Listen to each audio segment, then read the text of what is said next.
Yang berhormat Haji Muhammad Yusuf bin Hussein untuk berucap di toilet.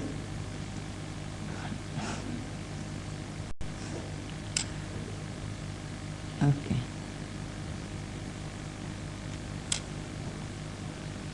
Okey, yang berhormat dah bersedia. Okey, teruskan.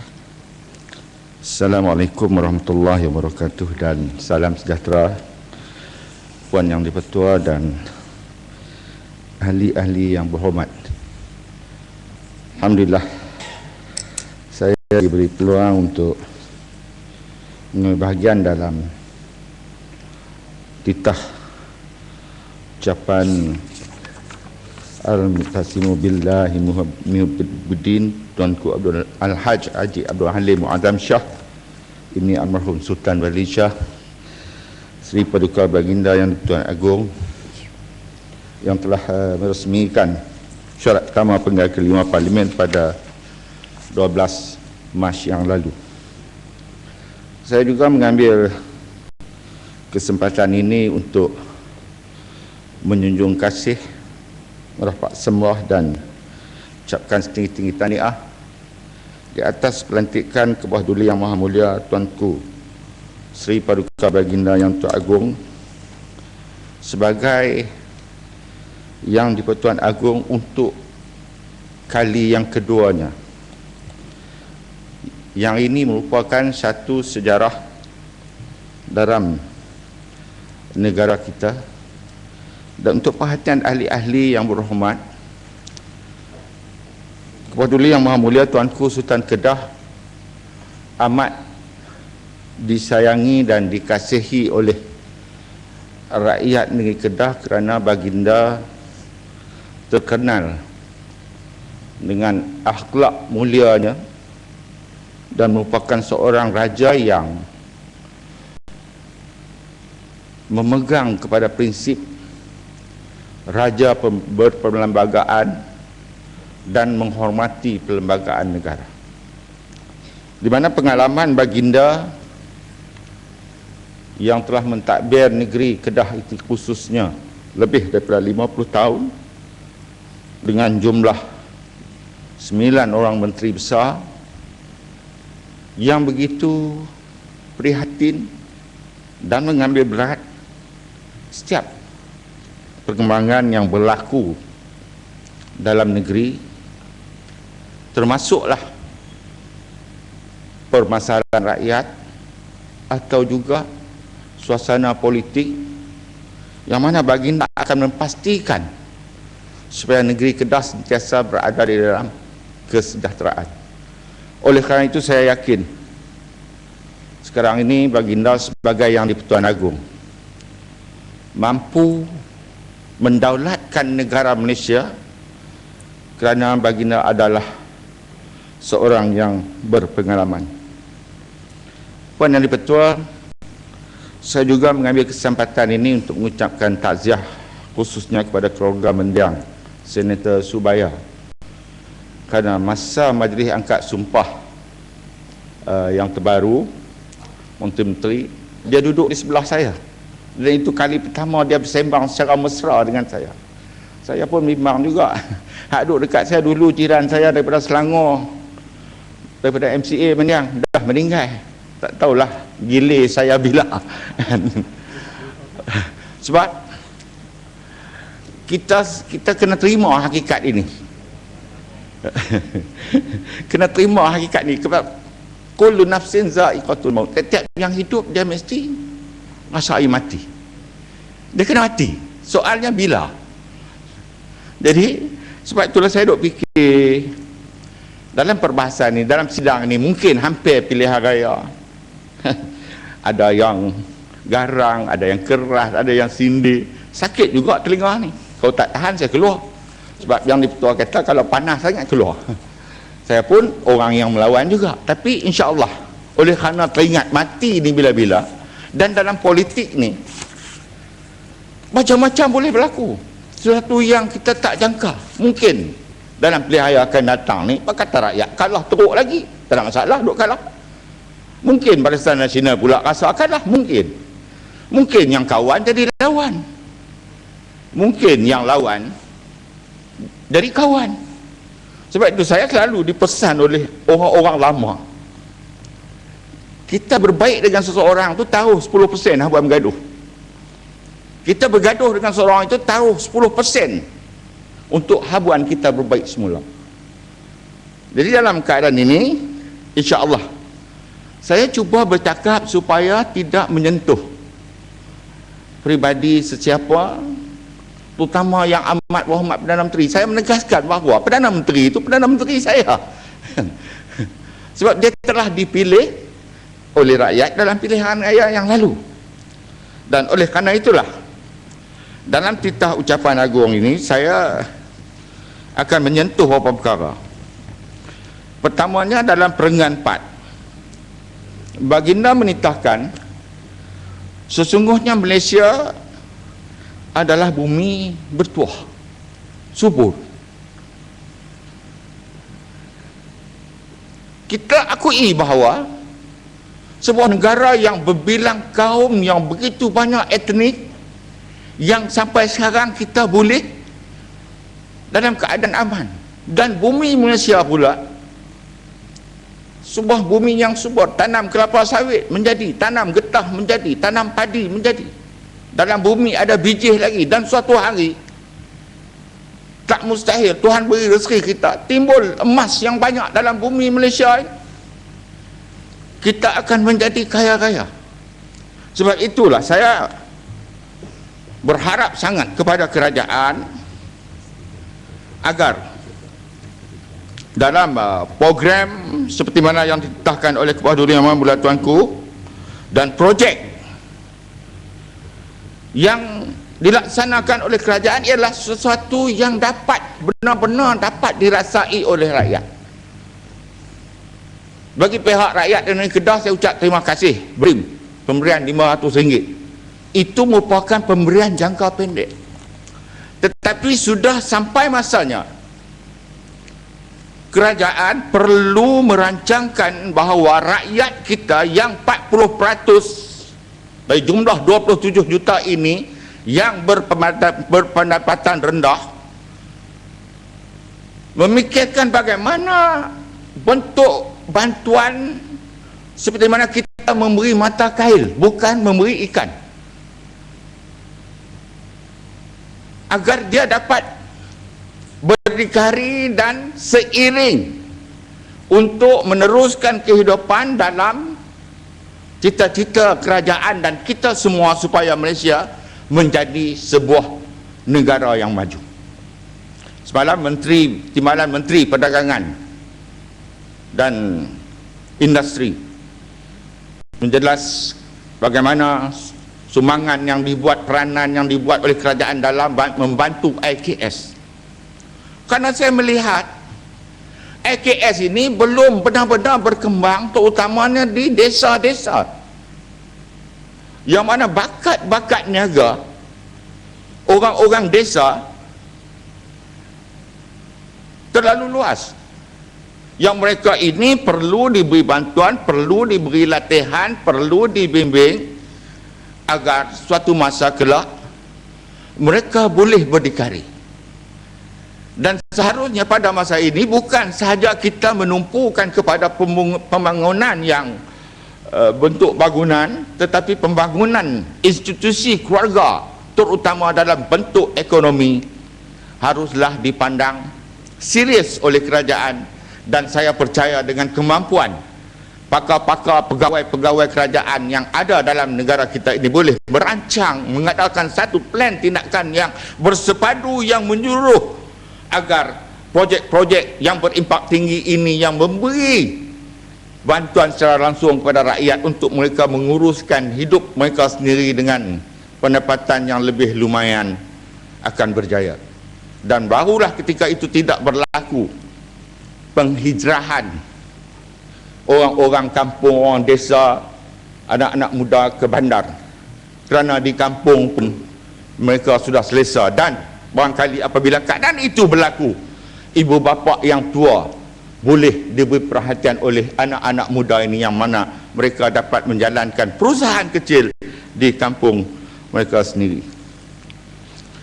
Puan Yang di-Pertua, dalam perengan kelima, tuanku menyebut tentang rancangan Malaysia kelima.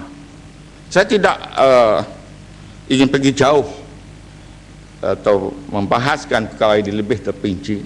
Cuma saya nak mohon dalam Dewan Yang Mulia ini supaya kerajaan pusat memberikan perhatian khas, kerana perkara ini telah disebut oleh Seri Paduka Baginda dan Tuan Agong semasa Baginda meresmikan sidang Dewan Undangan Negeri Kedah pada bulan November tahun sudah di Kedah, di mana merayu kerajaan pusat supaya segera membina hospital Penang, hospital daerah Penang, dan ada satu lagi daerah di Bandar Baru juga memerlukan hospital.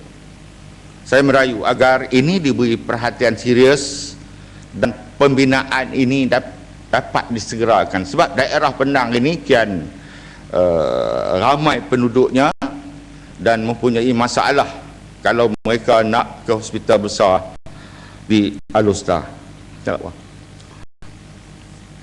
Dan Seri Paduka Baginda juga dalam perangan 7 menitahkan bahawa kerajaan sebagai tunggak tentera, kaki tangan kerajaan sebagai tunggak kerajaan. Banyak ahli-ahli yang berhormat yang berucap minta supaya pegawai kerajaan ini benar-benar efisien, berintegriti, supaya apa yang dirancang oleh kerajaan dapat dilaksanakan dengan baiknya. Saya ingin menyentuh tentang pegawai kerajaan ini ialah gaji kaki tangan kerajaan. Kita telah banyak skim daripada dahulu sampailah sekarang, SPBA yang dihentikan dan diganti dengan SSM. Kebanyakan kaki tangan kerajaan, terutamanya kaki tangan rendah, minta supaya saya bercakap dalam Dewan Yang Mulia ini, di mana kata mereka apabila berlaku kenaikan gaji, jurang perbezaan antara kaki tangan rendah yang N1 tu dengan pegawai terus 1 terlalu jauh. Ini tidak dibandingkan dengan gaji KSN. Saya pun tak tahu, saya duk tanya sahabat-sahabat banyak, tengok dalam internet cari gaji KSN berapa, ada yang kata 40,000 lebih, ada kata 50,000. Wallahualam, saya tak tahu. Kalau ada ahli yang berhormat yang tahu, tolong apa. Kaki tangan yang paling rendah, kita kata PAP, pembantu am pejabat, gajinya hanya sekitar 1,000.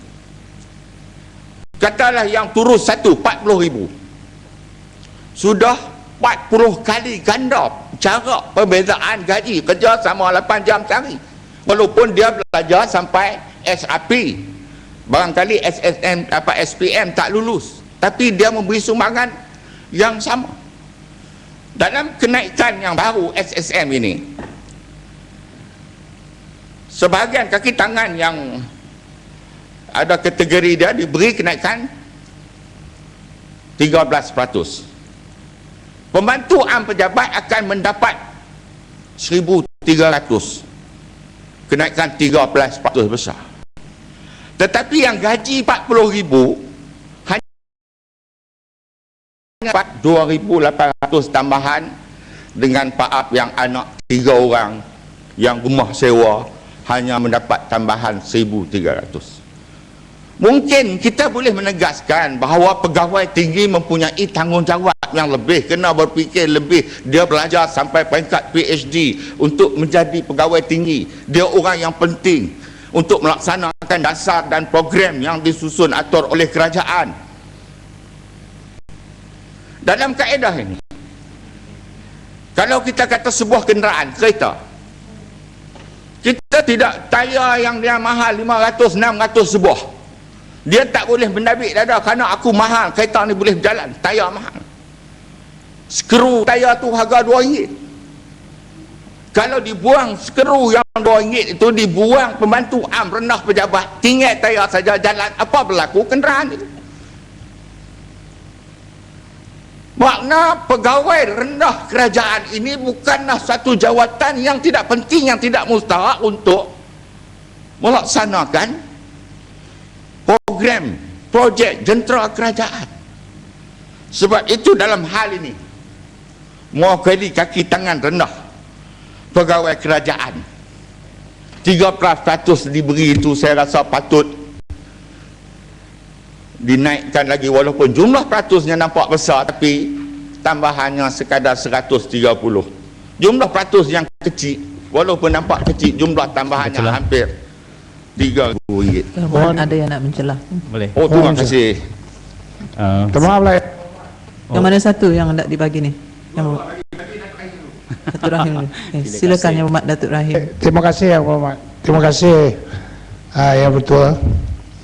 Saya nak tanya lah Yang Berhormat. Kalau lah Yang Berhormat, saya faham apa Yang Berhormat katakan tadi. Kalau lah Yang Berhormat jadi Perdana Menteri, berapa gaji Yang Berhormat nak bagi kepada KSN dan berapa gaji Yang Berhormat nak bagi kepada office boy ni? Minta saja tanya. Kalaulah ni satu perkataan yang tak akan berlaku, dan saya pun tidak ada cita-cita menjadi Perdana Menteri. Yang itulah sebab saya tanya tu Yang Berhormat. Ya, andai kata dalam mimpi, KSN akan saya bagi cukup untuk dia dengan gaji yang 20,000 misalnya, dengan segala kemudahan yang ada kerjaan. Dan pegawai pembantu am pejabat ini sekurang-kurangnya 2,500 supaya dia dapat hidup dalam keadaan selesa, supaya tak habis kerja pukul 4 dia pergi jual goreng pisang, dia pinjam alung dan sebagainya. Sila Datuk. Terima kasih. Jadi soalan saya pun lebih kurang sama juga, tapi manusia memang gitu kan, di seluruh dunia pun sama juga. Semakin tinggi you belajar, semakin tinggi pangkat, semakin tinggi salary, gajinya. Swasta lagi hebat. Kemudian kalau kita bagi tinggi pada PA tu, lebih kurang sama dengan pengarah kemudian. Jadi tak ada orang nak belajar lain kali. Maknanya betul tak? Saya belajar kuat pun saya gaji rendah, saya tak belajar pun gaji lebih kurang sama juga. Jadi ini satu soalan yang susah kita nak imbangkan. Jadi saya memang setuju, tapi realitinya tidak boleh. Saya rasa tak boleh. Sekian. Apa pendapat? Okey. Terima kasih. Sekarang ni bukan soal boleh tak boleh. Saya bercakap ini apa yang disampaikan oleh kaki tangan kerajaan yang boleh dikatakan gaji yang paling rendah. Dan apa yang dibangkitkan ini bukanlah kita minta supaya gaji itu sama. PAP nak gaji 10,000. Tidak. Jadi supaya apabila ada kenaikan ini, jurang itu tidak semakin jauh sehingga 40-50 kali ganda, dan gaji yang diberi itu biarlah munasabah supaya dia cukup dalam keadaan hidup yang paling minimum. Itu saja. Saya sebut dah tadi, kalau naik 2,500 di tempat swasta kebanyakan ya, gaji orang bawah lebih pada itu. Inilah saya minta supaya diberi perhatian oleh kerajaan. Boleh ya? Puan Yang Dipertua, dalam perenggan 16 Seri Paduka menitahkan bahawa taraf hidup orang asli dan etnik Sabah dan Sarawak akan perlu ditingkatkan lagi. Tadi kita menjawab, kita mendengar jawapan Timbalan Menteri berkenaan dengan orang asli. Saya kebetulan di tempat saya tu ada satu perkampungan orang asli. Saya nampak orang asli ni kita tidak boleh mentadbir mereka dengan cara kita memberi arahan seperti mana yang biasanya. Mereka ini perlu diinstitusikan dan cerdik pandai di kalangan mereka sendiri yang harus diberi amanah dan tanggungjawab, supaya orang asli yang orang asal bumi Malaysia ini, mereka ini dapat bersaing dalam kehidupan yang makin mencabar. Saya mintalah Kementerian Luar Bandar khususnya memberi perhatian yang cukup serius, dan selain daripada Datuk Olian, Yang Berhormat Datuk Olian, kita ada Datuk Osman Bongsu, yang apabila digembling tenaga mereka ini, supaya permasalahan orang asli ini dapat kita tingkatkan, karena kita tidak boleh tinggalkan mereka begitu saja. Dan program yang ada di bawah jabatan orang asli ini yang sekian lama, kita tidak nampak hasil dan peningkatan kemajuan orang asli. Jadi saya mintalah kementerian yang berkenaan supaya memberi perhatian serius agar mohon mencela YB. Sila. Terima kasih Yang Ketua dan Yang Berhormat kawan saya. Silakan Yang Berhormat. Saya nak tanya Yang Berhormat, apa kawan saya ni orang asli di negeri Kedah ramai juga. Tanah-tanah orang asli di negeri Kedah dah warta ke belum?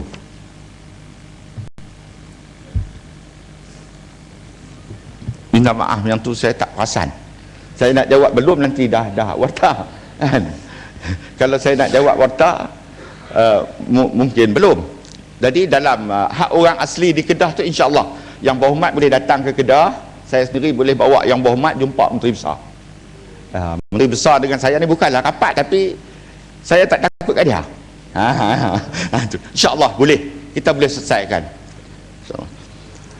Puan Yang di-Pertua, Perenggan 20 mengenai dengan pendidikan. Pendidikan negara kita ini, kita pun banyak Yang Berhormat yang bercakap, terutama bekas guru ni, Yang Hormat khusus yang bercakap panjang semalam mengenai pendidikan, di mana kualiti pelajar kita walaupun mendapat 14A, tetapi kualiti inovasi dia, kemampuan dia untuk menguruskan diri tidak ada. Dan IPTS pula sekarang ini, kualiti IPTS semakin mengudum, jatuh. Saya dimaklumkan terdapat di hotel-hotel Langkawi keluaran IPTS yang menjadi pegawai di hotel. Mereka masuk universiti, satu kredit pun tak ada dalam SPM, masuk universiti swasta. Barangkali kualiti ini menurun disebabkan oleh universiti swasta dalam negara kita ini, oleh kerana ada kemudahan PT-PTN yang mereka boleh mendapatkan pinjaman itu untuk mereka mentadbir universiti mereka, dan mereka mengambil pelajar dengan tidak mengira kelayakan dan kemampuan pelajar itu untuk menyertai kursus yang disediakan. Perkara ini harus perlu. Puan Yang di-Pertua, saya mohon mencela. Sila. Saya Silakan, ingin Yang menjawab tentang syarat PT-PTN itu. Sebenarnya dia kena ada 3 kredit baru dapat PT-PTN. Kalau dia tak ada 3 kredit, tak dapat. Dia masuklah belajar duit sendirilah, sekolah tu tanggung agaknya. Tapi PT-PTN 3 kredit saja. Saya pun faham, tapi macam mana saya tak tahulah. Tapi ini yang diberi maklum kepada saya, bahawa patutlah dia tidak ada kemampuan untuk menjadi seorang penolong pengurus di sebuah hotel, kerana dia masuk universiti swasta tu dengan SPM yang tidak ada satu kredit pun. Cara mana dia masuk, wallahualam lah. Tapi yang saya nak abadnya kualiti. 3 kredit itu pun masih rendah lagi. Okey. Yang keduanya mengenai dengan sistem pendidikan yang ada sekarang. Kita masih ingat, dulunya kita tahun 83 kita ubah sistem pendidikan kita yang dipanggil kurikulum baru sekolah rendah, KBSR. Tahun 93 diubah kurikulum bersepadu sekolah rendah, masih KBSR. Tahun 2003, 10 tahun kemudian, setiap 10 tahun KBSR semakan. Dan sekarang tahun sudah mulai 2011 kurikulum standard sekolah rendah, KSSR, yang dia mempunyai 2 tahap, 1 dan 2. 1 tahun 1 hingga 3, tahap 2 tahun 4 hingga 6. Banyak kalangan guru berjumpa saya supaya bercakap dalam Dewan Yang Mulia ini dengan KSSR yang baru. tugas guru terlampau banyak untuk mengisi data rekod pelajar yang mempunyai band 1 sehingga 6 hari-hari, yang mana sehingga guru ini tidak mempunyai masa dan terpaksa menggunakan masa di sekolah. Sedangkan masa di sekolah ialah masa yang dia patut mengajar. Tetapi guru sekarang ini terlampau banyak. Kalaulah dia menjadi guru bahasa Arab ataupun bahasa Inggeris ataupun bahasa Malaysia kepada 3 kelas, makna dia ada 120 murid yang data tu dia kena masuk hari-hari, band 1 hingga band 6. Makna sudah lari pendidikan kita di mana guru tugas utama dia mengajar. Yang ini sungutan daripada kalangan guru sendiri. Sebab itulah guru-guru yang sekarang ini kebanyakan dia 45 dia tak boleh pergi dah, tak tahan dah. Terutama guru yang 50-an nak isi mata, nak celek tengok komputer satu-satu pelajar. Balik rumah, guru dengan anak kecil dia lagi dah lah sari suntuk duduk dengan penjaga, hantar ke tempat penjaga dan sebagainya. Masa mana dia nak buat kerja? Besok pergi sekolah dia tak boleh mengajar, masa tu dia buat. Apa akan jadi kepada sistem pendidikan negara kita? Yang ini saya mintalah Kementerian Pendidikan tolong tengok semula bagaimana. Betul lah. Cikgu sila. Habis tanya betul. Yang ini saya setuju. Yang ini saya setuju, ya. Memang betul apa yang Babi cakap. Saya juga harap minta Kementerian Pendidikan harus si perkara ini.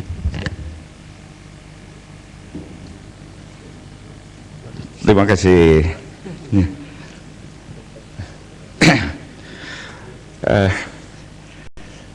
Yang ke-6 ni Puan dan Petua, saya nak sentuh tentang Perenggan 20. Si Paduka Baginda menitahkan beliau sebagai jantung negara.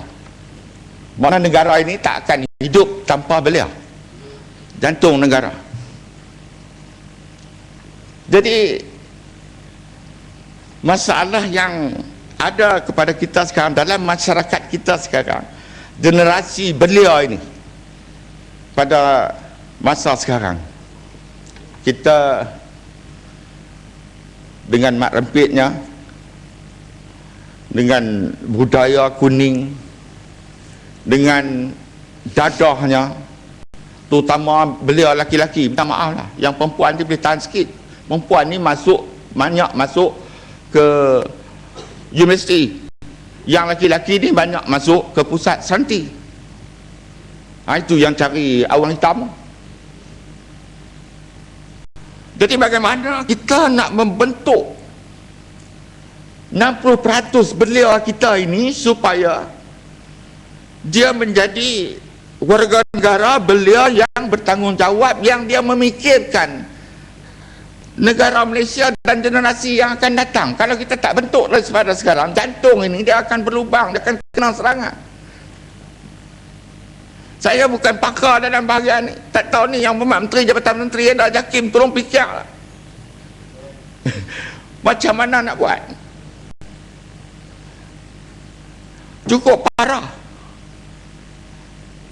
Kita kalau pergi, saya tak tahulah banyak, saya sebab anak saya dulu pernah belajar di Pakistan, hafaz Quran. Kita tak tengok belia-belia di tepi jalan macam ramai di kita ni, tak ada. Yang berpelecehan dan sebagainya. Kampung saya tu hebatlah sikit, Yang Hormat Datuk Rahim, kampung Betui tu pun kasut tak boleh tinggal di luar.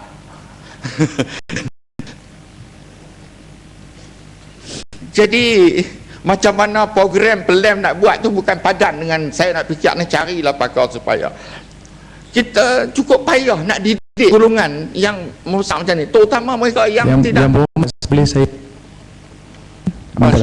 tu pun beliau itu. Yalah, sebab terima kasih Yang Berhormat, sebab saya rasa saya terpanggil juga sebab saya melihat begini dari segi permasalahan belia, ya, kalau kita boleh katakan itu generasi baru, apa yang saya nampak di sini perkara yang pertama sekali yang perlu kita titik beratkan kalau diterima cadangan saya ini adalah institusi keluarga itu sendiri. Kerana kita tidak boleh menyalahkan pihak pentadbiran kerajaan dan sebagainya secara direct. Kalau pembentukan institusi keluarga itu sendiri terbentuk dan membentuk ahli keluarganya dalam kaedah yang menuju ke arah yang positif, saya rasa di luar mungkin kerajaan atau pihak-pihak tertentu mungkin boleh bantu. Itu cuma pandangan dan cadangan. Macam mana dengan Yang Berhormat? Terima kasih. Yang Berhormat, saya minta, Ada satu lagi Yang Berhormat. Ingin mencelah. saya memang setuju sepenuhnya dengan YB, kerana saya pun sependapat bahawa seperti semalam saya sebut, ibu bapa tak boleh serahkan bulat-bulat kepada pihak sekolah. Kerana apabila budak sampai ke sekolah, dia sudah berumur 7 dan 6 tahun yang pertama itu, apa yang dia terima ini menjadi bahan mentah kepada pihak sekolah. Ini yang semalam juga saya tegaskan. Kalau cikgu perlukan latihan untuk mendidik anak, kenapa ibu bapa tak perlu? Mungkin yang bagi yang berumat Islam tak ada masalah, ada kursus. Tapi untuk kaum Cina dan kaum Melayu dan kaum India memang tak ada kursus. Mereka berkahwin bila-bila masa. Dan itu yang saya cadangkan, bahawa kursus itu diwajibkan. Kurang-kurangnya mereka tahu macam mana nak jaga anak. Jangan kita meningkat di segi kehidupan secara material, tapi di segi rohani kita semakin menurun. Ini yang saya percaya datangkan banyak masalah. Terima kasih. Pertama Yang Berhormat Baharudin tadi, sahabat saya, anak pona gitu. Saya tak salah kerajaan pun. Saya tak kata kerajaan tanggungjawab. Saya kata macam mana kita nak buat. Kita semualah. Kan? Sebab kerajaan dia ada missionary, dia ada jentera dia yang boleh tu. Sebab ini benar realiti dalam masyarakat kita. Jadi jangan kata saya salah kerajaan. Bukan semua kerajaan buat tu salah dan bukan bangkang buat tu semua tak baik. Dia gitulah. Okey. Kita tinggal masalah dia. Saya setuju dengan apa Yang Berhormat Cikgu Kul Susiang tu. Saya bersetuju sangat. Kan? Tapi tak cukup Yang Berhormat Kul Susiang, pasal walaupun ada kursus yang Muslim punya ni, tapi kursus untuk sekadar kahwin. Dia sekadar nak kahwin tu tanggungjawab, itu kursus yang cukup ringkas. Yang sehari saja kursus tu, saya tak tahu lah syarat dia berapa jam. Pasal saya tak pernah kursus tu dulu. Kahwin macam tu je. Tahulah Yang Berhormat Datuk Seri Jamil Khair dia kursus. Okey. Saya tak lahat dah. Yang ketujuh, Puan Yang Pertua, Peringkat 23. Tuanku sebut wanita mutiara negara. Wanita mutiara negara. Saya setuju Yang Berhormat. Saya pun macam tu juga Yang Berhormat. Puan Yang Pertua, kalau tak ada wanita saya tak boleh duduk. Cari sapu tangan tak jumpa tu, tak kira cari benda lain lagi.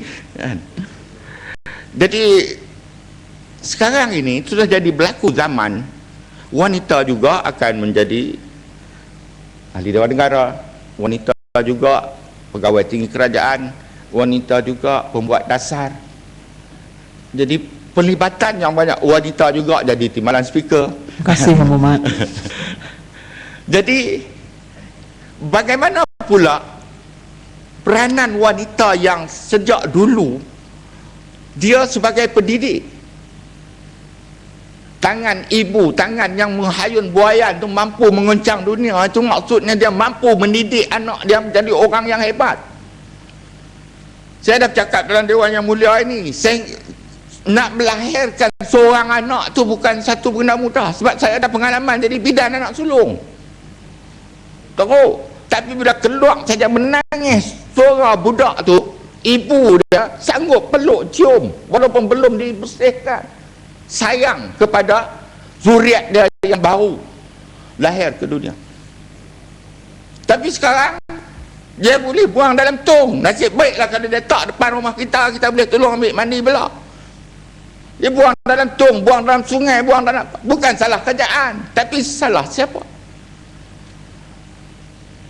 Wanita juga yang mengandungkan dia, walaupun yang buah ganas tu lelaki. Boleh saya mencelah? Sila.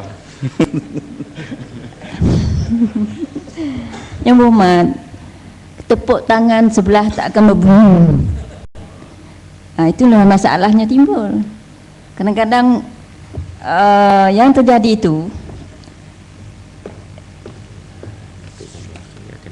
dipaksa, dirogol dulu. Bukan kehendak wanita kadang-kadangnya, kan? Jadi itulah apa nama, kita tak boleh salahkan wanita saja.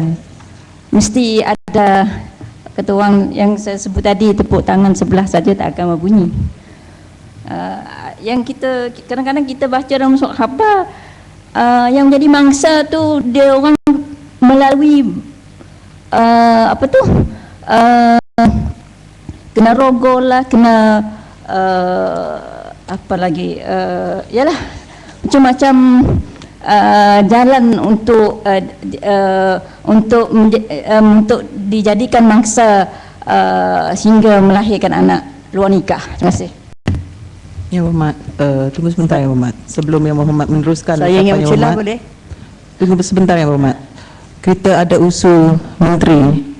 Minta menteri.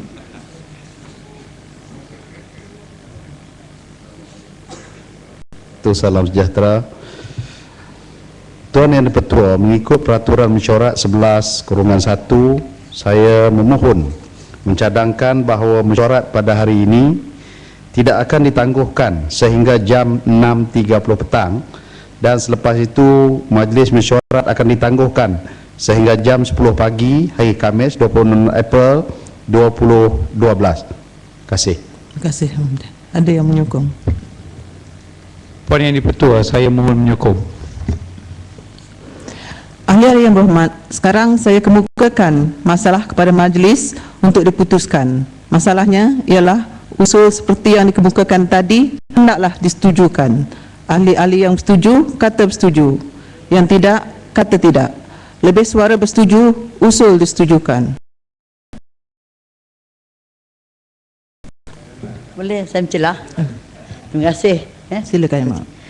Yang Berhormat, bersetuju tak bila saya mengatakan di zaman ini ramai lelaki yang tak bertanggungjawab, dan ini yang perlu diberi khusus terlebih dahulu. Terima kasih.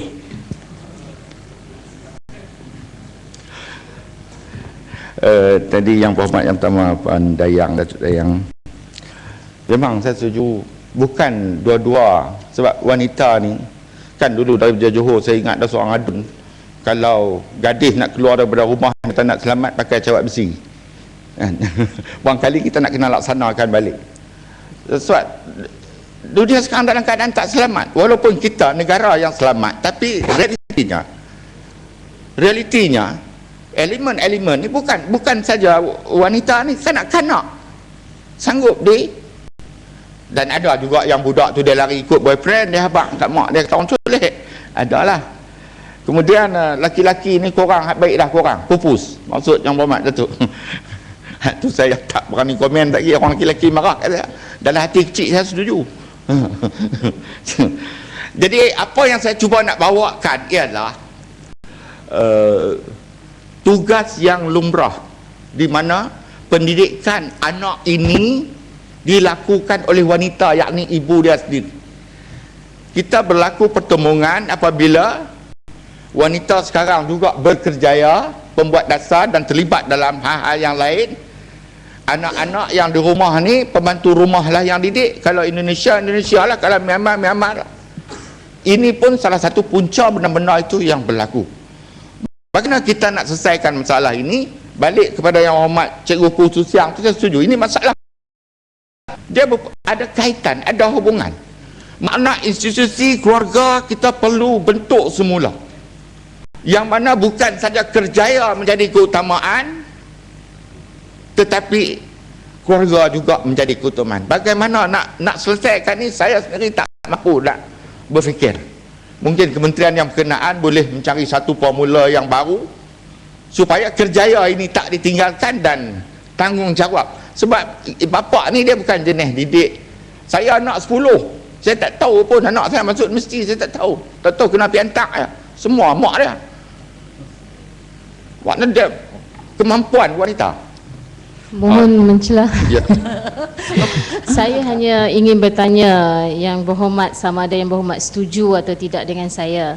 Jadi apabila kita menuju ke arah negara yang lebih maju dan wanita mempunyai peranan yang boleh diketengahkan, dan saya rasa kaum bapa pun telah bersetuju bahawa zaman telah berubah. Jadi apalah salahnya sekiranya kaum lelaki mula belajar berkongsi tanggungjawab bersama wanita, sebab wanita bekerja ni untuk menyumbang kepada ekonomi keluarga.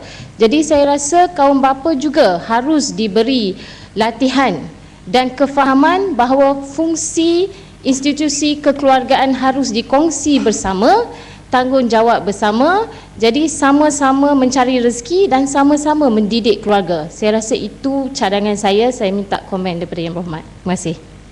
Lain kali jangan usik wanita. Terima kasih Yang Berhormat. Saya setuju 100%. Dan saya telah laksanakan. Cuma 2 benda yang saya tak kerti buat. Iron baju dengan lipat kain.